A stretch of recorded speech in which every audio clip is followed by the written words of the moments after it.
Bonjour et bienvenue sur Maths avec Ammar. Aujourd'hui, on va corriger un extrait d'un examen d'analyse 2. Dans cet exercice, on va répondre à 3 questions. Pour la première question, on va calculer l'intégrale i avec un changement de variable. Dans la question 2, on va calculer la limite d'une suite numérique à l'aide des sommes de Riemann. Et pour la troisième question, on va calculer une intégrale à l'aide d'une intégration par partie. Avant de voir la réponse, n'oubliez pas de mettre la vidéo en pause et essayez de travailler l'exercice tout seul. On commence avec la question numéro 1.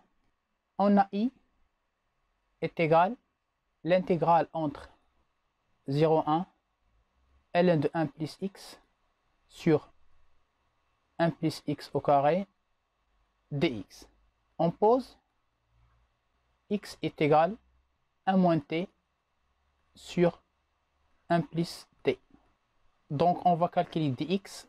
Ça implique que dx est égal la dérivée de 1 moins t sur 1 plus t prime fois dt. Ça implique que dx est égal la dérivée d'une fraction. Donc on aura 1 plus t au carré. La dérivée de 1 moins t c'est moins 1 fois 1 plus t moins la dérivée de 1 plus t, c'est 1 fois 1 moins t. Ça est égal en bas 1 plus t au carré. Et dans le numérateur, on aura moins 1 moins t moins 1 plus t fois dt. En simplifiant, donc il reste que moins 2 sur 1 plus t au carré dt. Donc ça c'est la valeur de dx. Si x est égal 0, alors 1 moins t sur 1 plus t est égal à 0. Ce qui implique que 1 moins t qui est égal à 0, nous avons a sur b est égal à 0, donc ça implique que a est égal à 0. Et ça implique que t est égal à 1. Si x est égal à 1, donc on va résoudre l'équation 1 moins t sur 1 plus t est égal à 1. Ça implique que 1 moins t est égal à 1 plus t. Donc en simplifiant par 1, donc il reste que 2t est égal à 0. Donc ça implique que t est égal à 0. Sinon on peut calculer t en fonction de x. Puis je remplace x par 0 et par 1 pour retrouver les valeurs de t. Maintenant on doit simplifier la valeur de 1 plus x et 1 plus x au carré. On a 1 plus x, c'est 1 plus 1 moins t sur 1 plus t. Donc on aura le dénominateur, c'est 1 plus t. 1 plus t plus 1 moins t, donc ce sera 2 sur 1 plus t. Après, on va simplifier 1 plus x au carré. 1 plus x au carré est égal à 1 plus 1 moins t sur 1 plus t au carré. Donc ça est égal à 1 plus 1 moins t au carré sur 1 plus t au carré. Donc ça est égal, le dénominateur réduit, c'est 1 plus t au carré.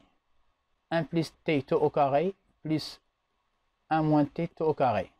Donc ça est égal 1 plus 2t plus t au carré plus 1 moins 2t plus t au carré sur 1 plus t au carré.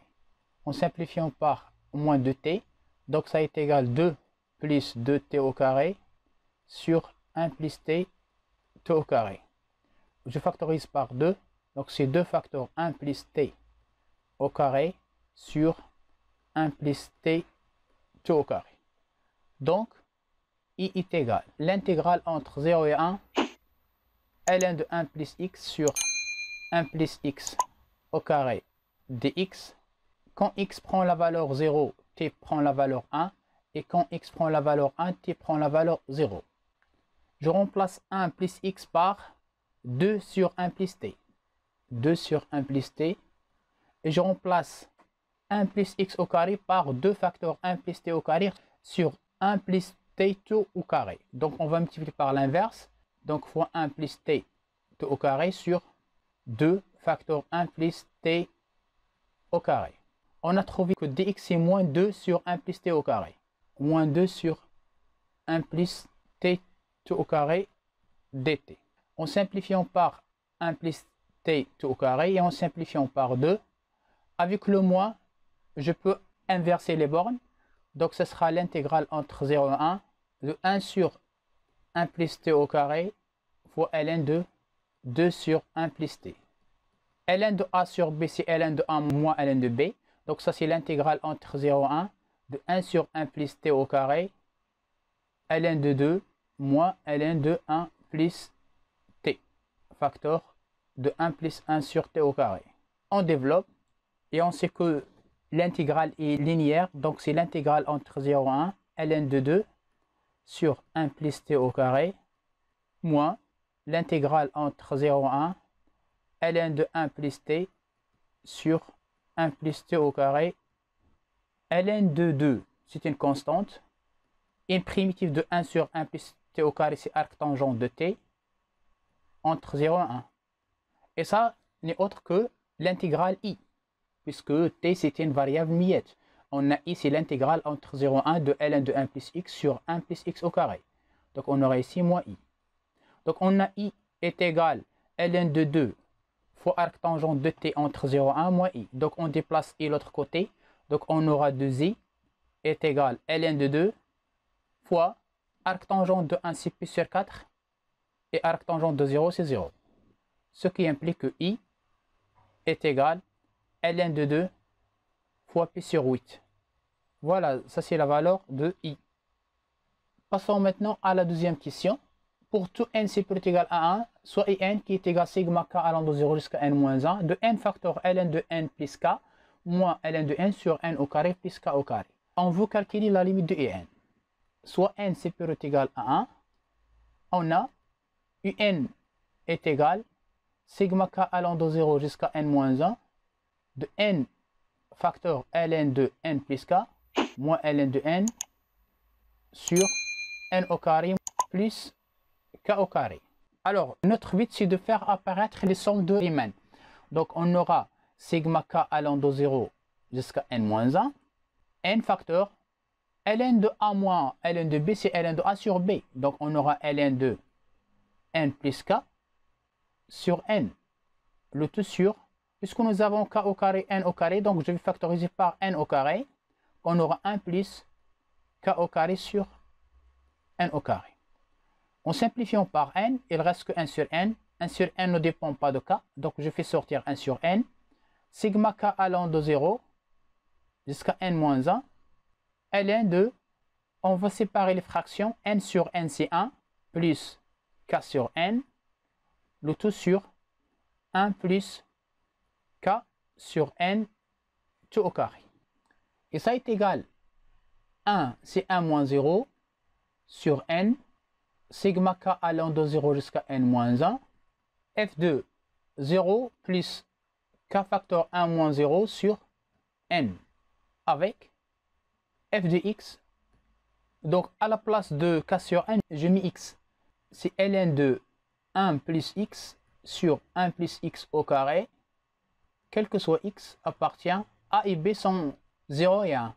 Donc x appartient au segment 0, 1. La fonction f, c'est une fonction continue sur 0, 1, donc elle est intégrable au sens de Riemann sur 0, 1. La fonction f est continue sur le segment 0, 1.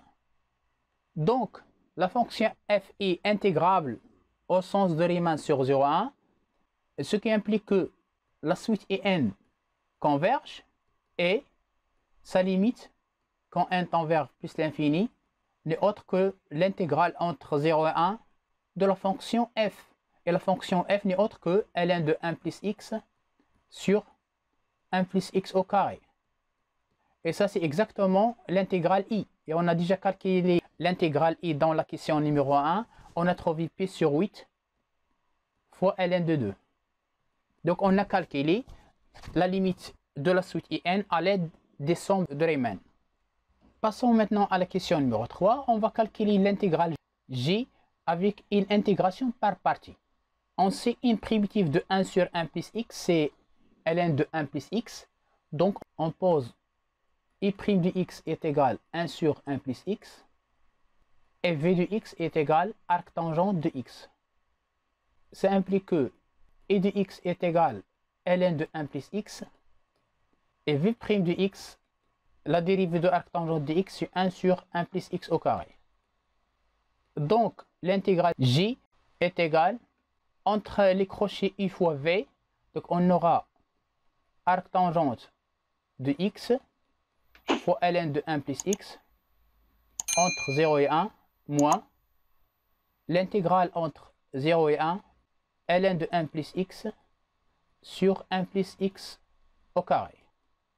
Arctangente de 1, c'est pi sur 4 fois ln de 2. Et arctangente de 0, c'est 0, donc ça devient 0. Moins, ça c'est exactement l'intégrale i. Et on a déjà calculé la valeur de l'intégrale i. On a trouvé c'est pi sur 8 fois ln de 2. Je factorise par ln de 2. Donc on aura pi sur 4 moins pi sur 8.